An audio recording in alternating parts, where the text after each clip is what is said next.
Բարև ձեզ, Բուն TV-ի եթերում հավատում եմ, չեմ հավատում մեդիագրագիտության խաղն է։ Ես Նանեն եմ եւ մեր հերթական թողարկման հյուրը, մասնակիցը, բլոգեր Աննա Բաղդասարյանն է։ Բարև ձեզ։ Բարև ձեզ։ Շնորհակալություն, որ մասնակցում եք մեր խաղին, Աննա, եւ մինչեւ խաղին անցնելը մի փոքրիկ սոցիոլոգիական հետազոտություններից ինֆորմացիա ձեզ հետ կիսեմ եւ մի բան բարձեմ ձեզ հետ։ Ընդհանրապես մեդիան Հայաստանում սոցիոլոգիական հետազոտությունների ամենակիչ վստահություն ունեցող ինստիտուտներից է։ Ձեր վստահության մասին է իմ հարցը։ Վերջին տարիներին ավելի շատ սկսել եք հավատալ մեդիային, թե ավելի շատ սկսել եք չհավատալ։ Երևի ավելի շատ սկսել եմ չհավատալ, բայց միանշանակ չի պատասխանը, որովհետև կախված է թե որ հատվածն եմ սպառում։ Կասկածամիտ եք։ Այո, ավելի կասկածամիտ եմ դարձել, որը կարծում եմ լավ է։ Շատ լավ։ Հիմա նաև կստուգենք ձեր կասկածամտությունը վերջին օրերին տարածվող ճիշտ կամ սխալ լուրերի վերաբերյալ եւ մինչեւ դրանց անցնելը ներկայացնեմ խաղի կանոնները։ Ձեզ տալու ենք 5 հարց, 5 լուր ենք կարդալու, որոնք կամ ճիշտ են կամ սխալ, եւ դուք պետք է պարզապես պատասխանեք, հավատում եք դրանց թե ոչ, եւ յուրաքանչյուր ճիշտ պատասխան ձեզ բերելու է միավորներ, միավորների առավելագույն թիվը 15-ն է։ Ասեմ, որ մեր բոլոր թողարկումներում առաջատարը բլոգեր Եվա Ղարիբյանն է 13 միավորով։ Ձեզ մաղթում եմ գրանցել նոր ռեկորդ։ Տեսնենք։ Հիմա կարդամ առաջին հարցը, որը միջազգային լրահոսից է, ուշադրություն։ Ուկրաինացի կատուն ռուսական ռազմական անօթաչու թռչող սարք է ոչնչացրել եւ այս մասին լուրը տարածել են սոցիալական մեդիայի օգտատերերը։ Վիդեոն ի սկզբանե վերնագիրը երբ որ լսեցի, միանգամից մտածեցի, որ AI-ով գեներացված ինչ-որ բան կլինի, բայց տեսքից ամեն դեպքում իմ սովոր AI-ներին նման չի, բայց վերնագիրն էլ շատ անհավատալի է, ես ամեն դեպքում կփորձեի այս վիդեոն գտնել տարբեր տեղեր ու հասկանալ որտեղից է տարածվել, բայց օրինակ որտեղ կփնտրեիք։ Ես ինչպես եմ անում, վերնագիրը ընդհանրապես Google-ում կգրեի ու կտեսնեի ինչ աղբյուրներ կան, որ անդրադարձել են թեմային ու հետո արդեն աղբյուրները կստուգեի։ Ես չունեմ այդպես հստակ մի աղբյուր, որտեղով որ կփնտրեի, բայց չեմ հավատում։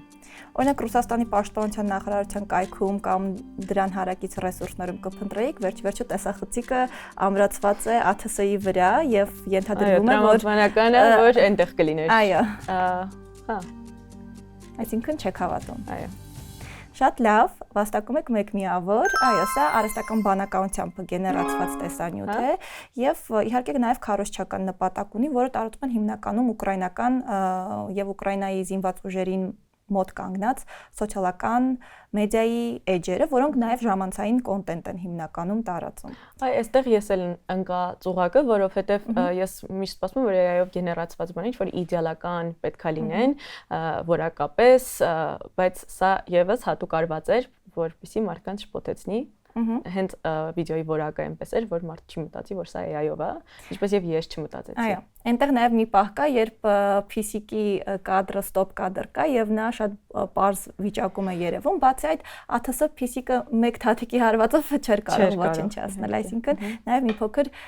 մեդիագրագիտությունից բացի ռազմական վերլուծություններ պետք ռազմական տեխնիկայի։ Շատ լավ, 1 միավոր ունեք եւ անցնում ենք առաջ, երկրորդ հարցի դեպքում ճիշտ պատասխանի դեպքում վաստակելու եք 2 միավոր։ Ուշադրություն, կարդում եմ։ Միացյալ Նահանգները Հայաստանին բողոքի նոտա է հղել Հայաստանի վարչապետի մամուլի խոսնակի հետևյալ սկանդալային խոսքերի պատճառով։ Հենց Թրամփի վարկանիշը ընկնում է, նրա դեմ մահափորձ է բեմադրվում։ Այս մասին լուրը հայտնել է X-ի օգտատերերից մեկը հղում անելով ամերիկյան պոլիտիկո լրատվամիջոցին։ Տեղյակ եք Ամերիկայի Միացյալ Նահանգների նախագահի մասնակցությամբ միջոցառմանը տեղի ունեցած կրակոցներից։ Նա միջազգային մամուլում դա ամենաշատ քննարկվող լուրերից էր, երբ թղթակիցների հետ ճաշին անձացից մեկը, մասնակիցներից մեկը կրակոցներ է հնչեցրել եւ վարկածն այն է, որ դա մահափորձ էր Թրամփի դեմ։ Երկրորդը վերջին 2 տարվա ընթացքում։ Չէ, բայց ելնելով նյութից, օգտատերը անծանոթ է, ներքևում նշված աղբյուրները հիմնականում ծանոթ աղբյուրներ են, որոնք կստուգեի տեսնելու համար արդյոք այս տեսանյութը իրոք վերցվել է այնտեղից թե չէ, բայց այս նյութին հավատում եմ, լավ, եկեք ասեմ հավատում եմ։ Ուղղակի տրամաբանական չի։ Որ աղբյուրներում կփնտրեիք էլի այս տեղեկությունը ստուգելու համար։ Աղբյուրները իրար հետ կապ չունեցող աղբյուրներ են եւ միջազգային եւ հենց հայկական։ Այստեղ տեսնում եմ Ազատություն, Civilnet-ը, որ ուղղակի գնայի տեսնելու արդյոք իրենք են սկսել, որտեղից է սկզբն աղբյուրը նյութի։ Եվ եթե այդքան տարածվել է նաեւ միջազգային, օրինակ CNN-ը կգնայի ինձ ծանոթներից։ Պոլիտիկոն էլ է լուրջ աղբյուր, արժանահավատ։ Եվ ձեր վերջնական պատասխանը։ Okay, հավատում եմ։ Այս լուրը չէր համապատասխանում իրականությանը, սա կեղծ է։ Պետդեպից ոչ ոք բողոքի նոտա չի հղել Հայաստանին եւ Հայաստանի վարչապետի մամուլի քարտուղարն էլ այսպիսի հայտարարություն չի արել։ Նաեւ ասացիք, որ կգնայիք Ազատություն, այո, հայաստանյան լրատվամիջոցները ընդհանրապես չեն գրել այսպիսի բան, միևնույն ժամանակ այստեղ հետաքրքիրն այն էր, որ լուրը տարածել էր ինչ-որ Twitter-յան, այս դեպքում արդեն X-ի օգտահաշիվ, որը ուղղակի հղում էր Արեպոլիտիկոին, օգտագործել էր Պոլիտիկո արժանահավատ աղբյուրի լոգոն եւ այդպես շփոթեցրել էր բազմաթիվ ընթերցողների, այդ թվում նաեւ ձեզ։ Ինձ հետաքրքիր է ուղղակի ինչ կա վիդեոյում, որովհետեւ նյութը ամբողջական չտեսա։ Ամեն դեպքում վիդեոյում ընդհանրապես կադրեր են Նազալի Բաղդասարյանից, որը վարչապետի խոսնակն է եւ չկա նրա ուղիղ խոսքը։ Okay, ինձ իրականում երևի դա է շփոթեցրել, որ այսպես առաջին հայացքից թվում է թե սելֆիով ինչ-որ մեկը ինչ-որ բան է ասում։ Դա էլի հաստատ շփոթեցրել, բայց հա, պետք կլիներ գոնե նայել վիդեոն։ Շատ լավ, ունեք մեկ միավոր, անցնում ենք առաջ եւ կարդում եմ երրորդ հարցը։ Դարձյալ վերաբերվում է Հայաստանին եւ Հայաստանի վարչապետին լուրը։ Հայաստանի վարչապետը ստիպել է երեխային թխվածքաբլիթ վերցնել, իսկ երեխան սկսել է լաց լինել։ Այս մասին տեսանյութը տեղադրել է ռուսական պետական Russia Today Twitter-յան էջը։ Այսինքն ռուսական պետական գործակալության պաշտոնական Twitter-յան էջն է տեղադրել տեսանյութը։ Չեմ հավատում, որ ստիպել է, կարծում եմ, որ ռուսական քարոզչությունը երեխան կարա ուղղակի սկսի լացել անհարմարություն զգալուց, բայց չեմ կարծում, որ այստեղ բարձ երևում է, որ թխվածքաբլիթը ընկնում է դրա համար է լացում բալիկը։ Թե չէ, չգիտեմ։ Այս տեսանյութի սկզբնաղբյուրը որտեղ կփնտրեիք։ Վարչապետի էջում։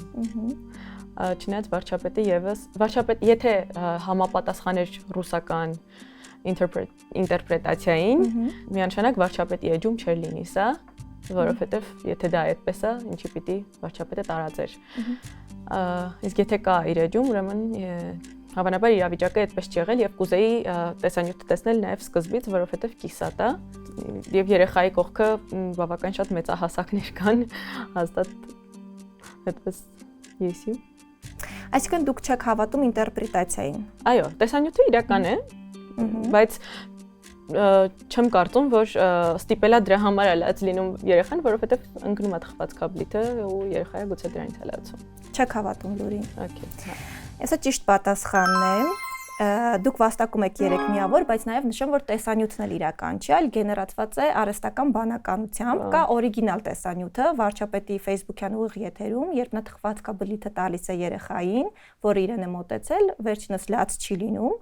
եւ ռուսական պետական գործակալությունը Russia Today-ը, որը շատ հայտնի է իր ապատեղեկատվական արշավներով եւ ոչ վստահելի աղբյուր է, այսպես ձևափոխել է տեսանյութը եւ տեղադրել իր Twitter-յան էջում։ Ահա, վաստակեցիք 3 միավոր եւ ընդհանուր առմամբ ունեք 4 միավոր։ Եվ խաղը շատ լավ շարունակվում է իր հունով, գնանք առաջ եւ կարդանք 4-րդ հարցը, որը վերաբերվում է ավիացիային եւ Հայաստանի օդային տարածքին, եւ թե Հայաստանը ինչքան եկամուտներ է ունենում այս կամ այն երկրից, երբ իր օդային տարածքը օգտագործում են։ Եվ այսպես ադրբեջանական ավիաընկերությունները վերջին 6 տարում Հայաստանին վճարել են ընդհանուր առմամբ 927,000 եվրո մեր օդային տարածքը օգտագործելու համար։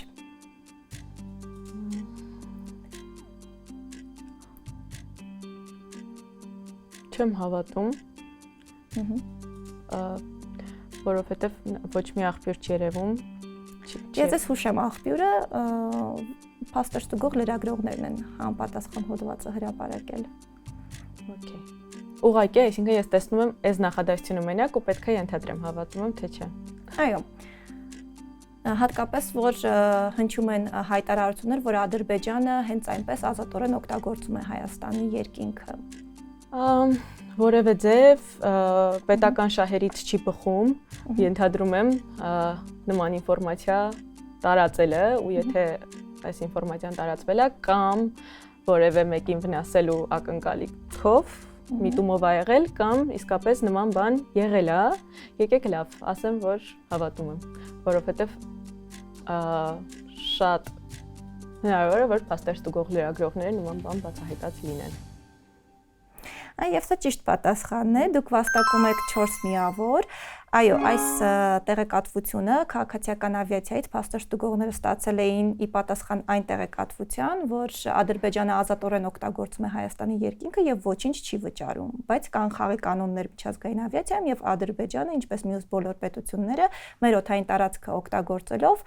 որոշակի գումար են վճարում եւ քանի որ թռիչքները վերջին շրջանում, վերջին տարիներին շեշտակի աճել է նաեւ գումարը։ Ունեք 8 միավորանն է եւ վերջին հարցը, եթե ճիշտ պատասխանեք, ձեզ կբերի 5 միավոր